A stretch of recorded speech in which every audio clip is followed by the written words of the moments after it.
Good afternoon. The play is Night Mother, written by Marsha Norman and directed by Phil Murphy at the Studio Theater at the Depot on April 10th, 2016.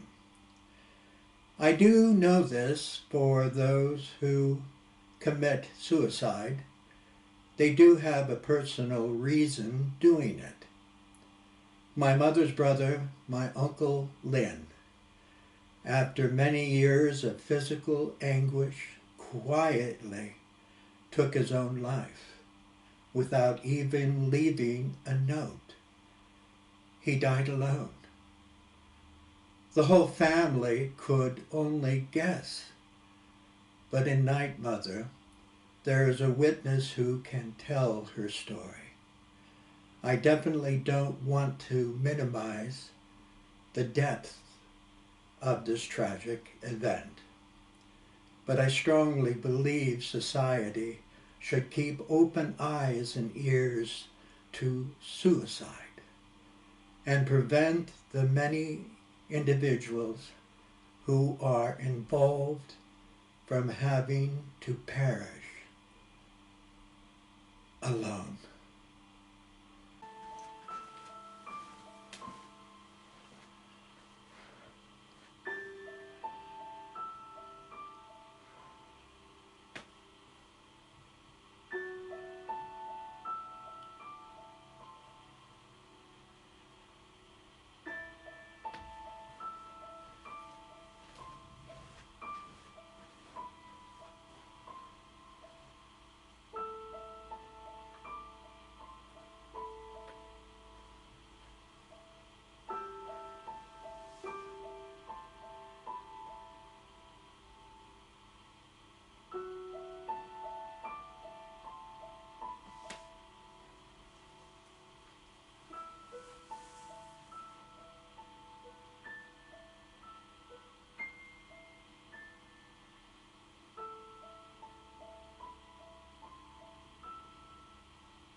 Hi, my name is Phil Murphy. I'm the director of Night Mother and the executive director of the Old Town Playhouse here in Traverse City.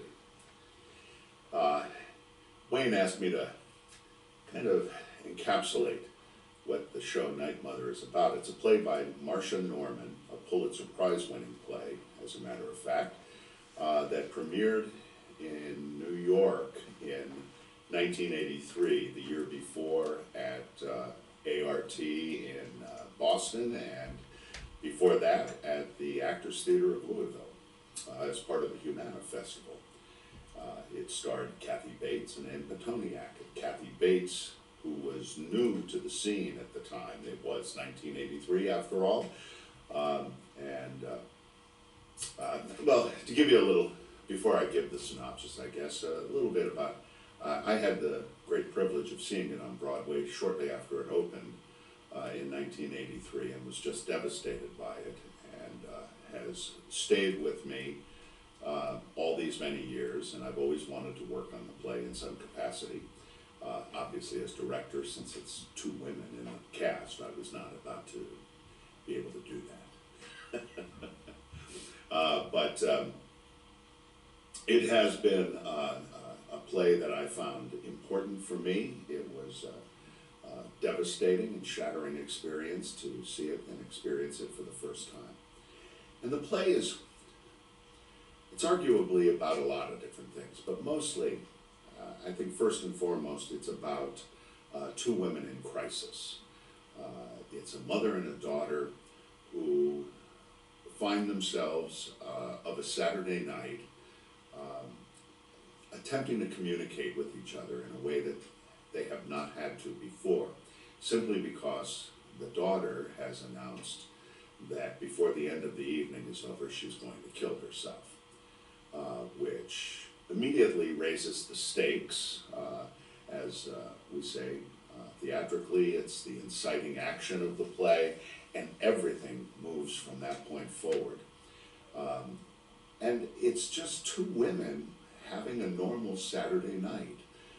The things that they do are ordered and ritualistic, and they're going to do them again. They're going to have some hot chocolate, they're going to make the caramel apple, and the mother's going to have her weekly manicure.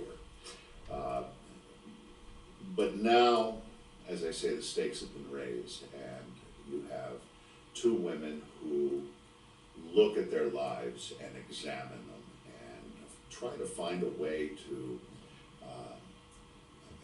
make sense of it, at the very least, to begin to understand the value and the meaning that their lives hold for them.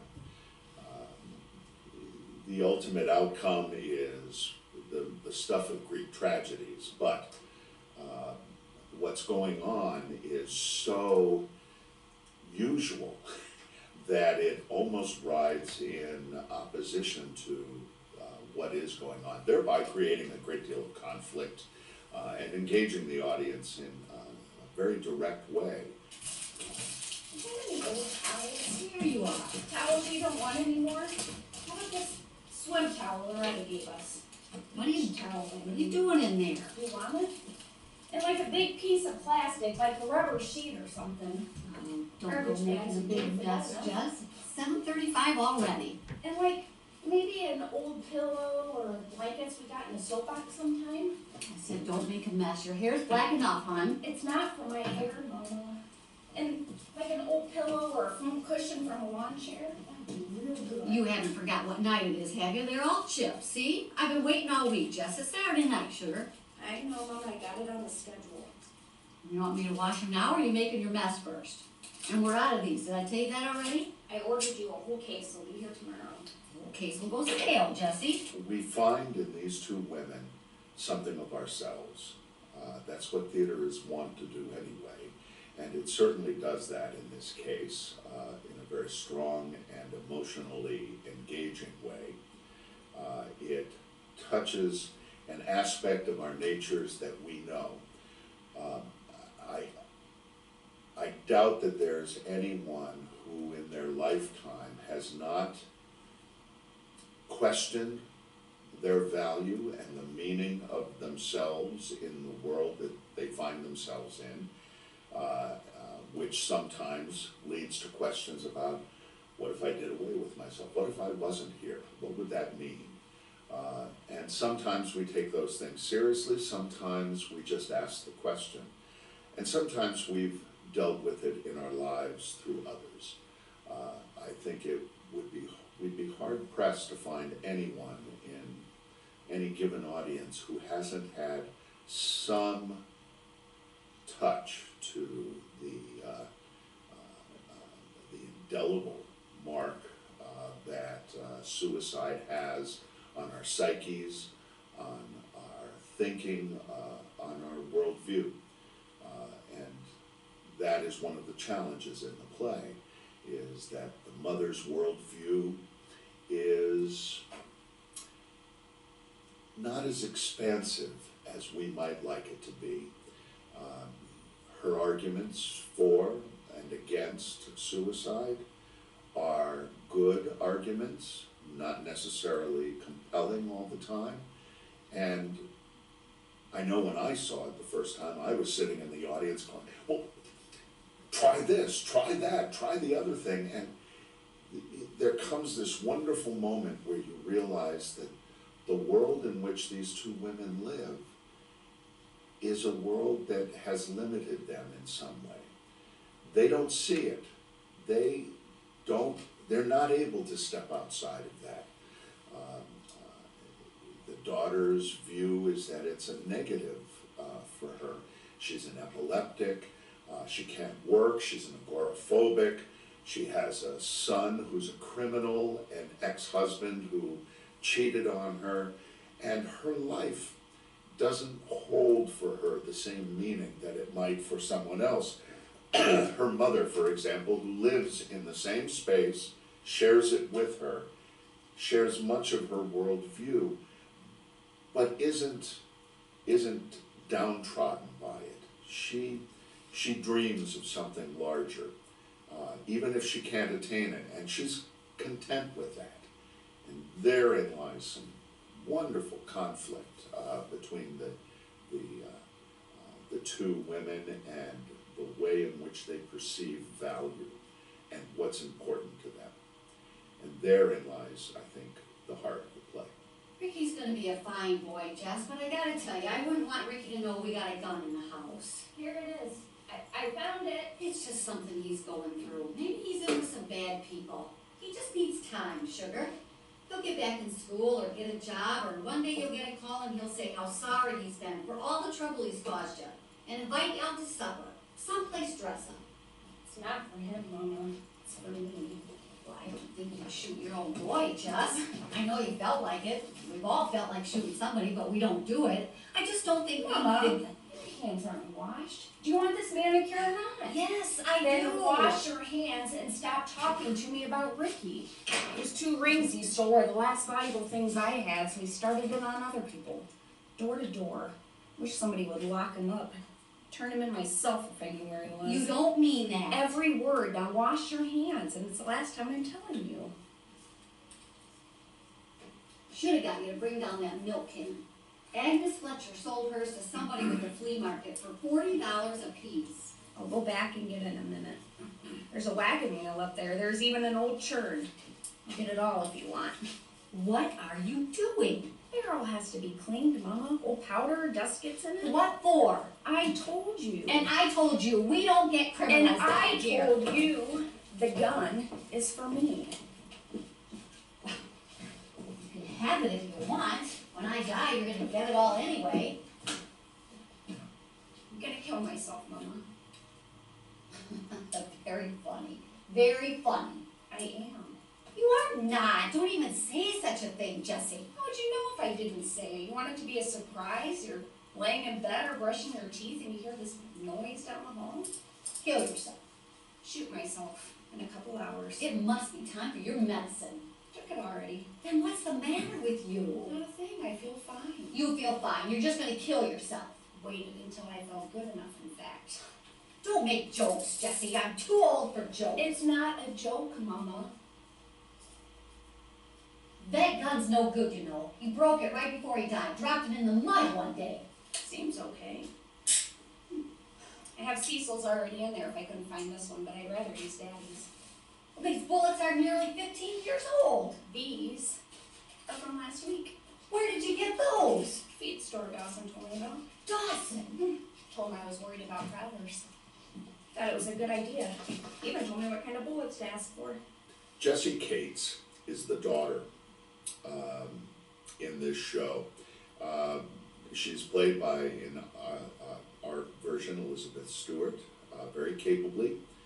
And she's a woman in her late 30s, early 40s, has managed to get through life almost by happenstance.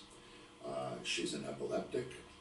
She struggles with the day-to-day things. She makes lists. That's how she remembers stuff that she is sure she will forget. It becomes advantageous to her on this particular evening as she makes lists for her mother, for her mom's future.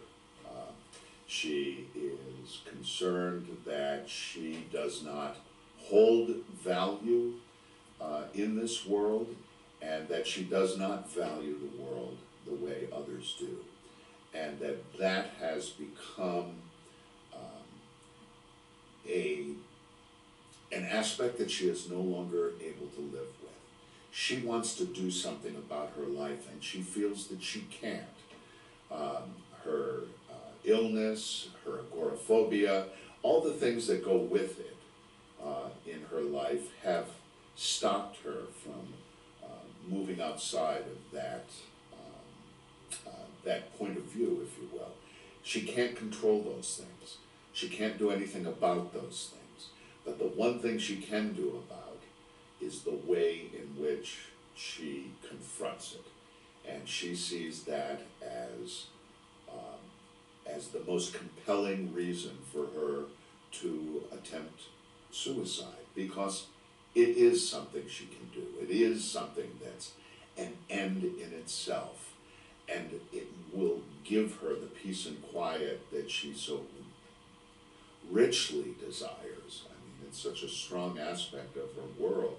She wants to be left alone. She doesn't want to compete in a world that she feels she cannot compete in. And I think that's part of what makes up Jessie. I think she's stronger than she realizes she is. I think that Marsha Norman in the play has given her a wellspring of strength that should allow her to make other decisions, but for some reason she fights it and cannot. This is crazy talk, Jessie. Dawson will get here just in time to help you clean up. Go ahead, call him, and then call the police, and then call the funeral home, and then call Loretta and see if she'll paint your nails. I said no. This is private. Dawson is not invited. Just me. Just you. I don't want anybody else over here. If Dawson comes over here, he'll make me feel stupid for not doing it 10 years ago. So we're just gonna sit here like every other night in the world, and then you're gonna kill yourself. You'll miss. You'll just wind up a vegetable. How'd you like that? Shoot your ear off. You know what the doctor said about you getting excited. You'll cock the pistol and have a fit. I think I can kill myself, Mama. You're not gonna kill yourself, Jessie. You're not even upset. People don't really kill themselves, Jessie. No, ma'am. Don't make sense. Unless you're retarded or deranged, and you're as normal as they come, Jessie. For the most part. We're all afraid to die. I'm not. I'm cold all the time anyway. That's ridiculous. It's the truth. It's exactly what I want. It's dark and it's quiet. So's the backyard. Close your eyes. Stuff cotton in your ears. Take a nap. It's quiet in your room. I'll leave the TV off all night. It's quiet. So nobody can get me. You don't know what death is like. It might not be quiet at all. What if it's like an alarm clock? You can't wake up, so you can't shut it off. Ever. Dead quiet. It's a sin. You'll go to hell. Uh-huh. You will. Yeah. Jesus was a suicide if you ask me. You'll go to hell just for saying that, Jessie. I know I thought that. Jessie! You can't use my towels. They're my towels. I like my towels. I've had them a long time. I asked you if you wanted them and you said you didn't. And you can't use your father's gun either. That's mine now, too. You can't do it in my house. Oh, come on. No, I won't let you. Not in my house. I have to go in the bedroom and lock the door, otherwise I'll arrest you for killing me. Well, test your hands for gunpowder. We will pass anyway. Not in my house. If I'd known you were going to act like this, I wouldn't have told you. How am I supposed to act? Tell you to go ahead? Okay by me, sugar. Might try it myself. What took you so long? There's just no point in fighting me over it, Mama. Do you want some coffee? Jessie, your birthday's coming up. Don't you want to know what we got you? You got me dusting powder. Loretta, she got me a house coat. Pink, probably. And Dawson, he got me house slippers. Too small, but they'll go with a house coat, also.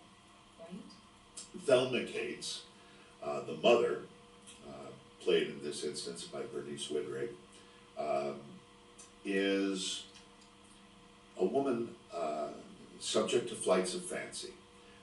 She's perfectly content in this world within which she and her daughter live.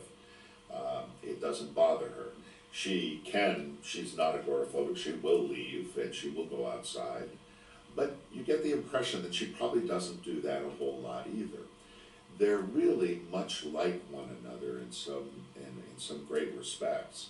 But the mother does not perceive value in quite the same way that Jessie does. She finds meaning in small little things that Jessie just can't find meaning in. And Thelma kind of moves through life a little bit, with rose-colored glasses. Even within the construct of the play, when she thinks she's created a good argument for Jessie to not have to feel like she must kill herself.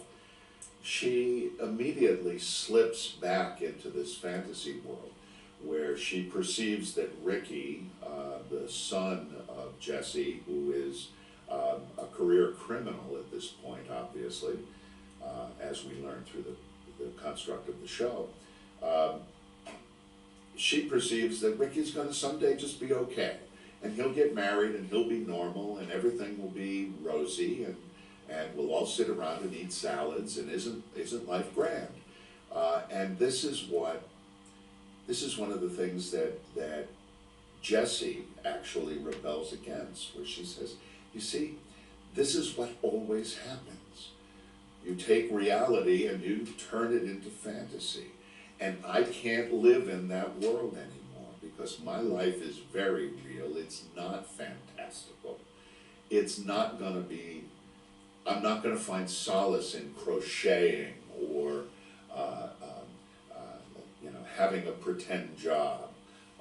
These are not things that will work in my world. And Thelma must fight against that to move us to the end of the play, where we have some kind of resolution. In point of fact, one would argue that Jessie here is the protagonist, that it's her play. I would argue that it's Thelma's. Thelma is the one who must go through a change. Obviously Jessie does, she goes through an ultimate change. But Thelma must live with that now. She comes to a place where she realizes that she never had the daughter that she thought she had, that she was not hers, that she had her own place, and more importantly, she never understood that her daughter was alone. She thought they were together in all of this, and this is the night that she discovers it's not. Your eyes don't look right. I thought so yesterday. It's just the ragweed. I'm not sick, Mama. Epilepsy is sick. But it won't kill me. If it would, I wouldn't have to. You don't have to. I know. That's what I like about it. Well, I won't let you. It's not up to you. Jessie! I want to hang a big sign around my neck like Daddy's on the barn. Gone fishing. You don't like it here. Exactly. I meant here, in my house. I know you did. You never should have moved back in here with me. If you would have kept your place or found another place after Cecil left you, you'd have made some new friends at least. Had a life to lead. Had your own things around you. Give Ricky a place to come and see you. You never should have come here. Maybe. But I didn't force you, did I? If it was a mistake, you made it together. You took me in, and I appreciate that. You didn't have any business being by yourself right then. But I could see how you might want a place of your own. And you could be as close or as far away as you want. A grown woman. Mama, I'm just not having a very good time. And I have no reason to believe it's going to get anything but worse. I'm sad. I'm tired. I'm hurt. I feel used. Tired of what? It all. What does that mean? I can't say it any better. Well, you'll have to say it better than that, because I'm not letting you alone till you do.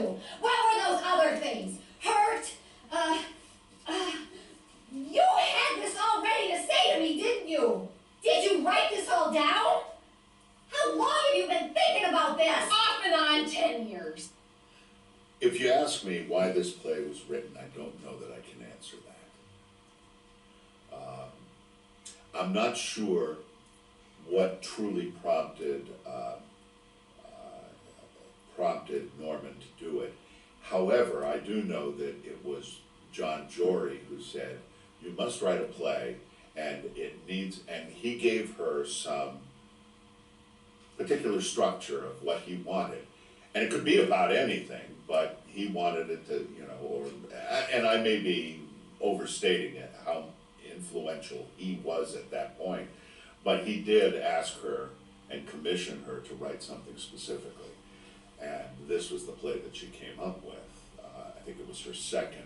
She had previously, well, probably more than her second, but she had previously done Getting Out, which some people that know Marsha Norman's work are fairly familiar with.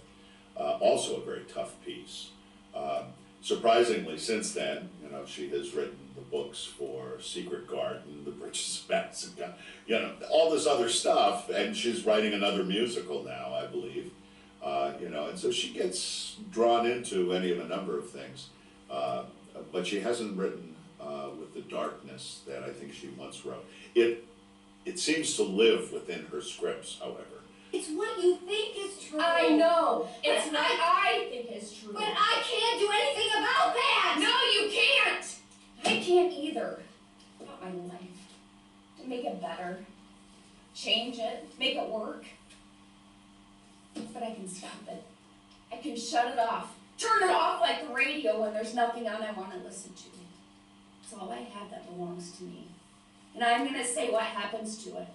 And it's going to stop. And I'm going to stop it. Suicide is the theatrical convention that we utilize to create a moment. It's the inciting action, and it's our denouement.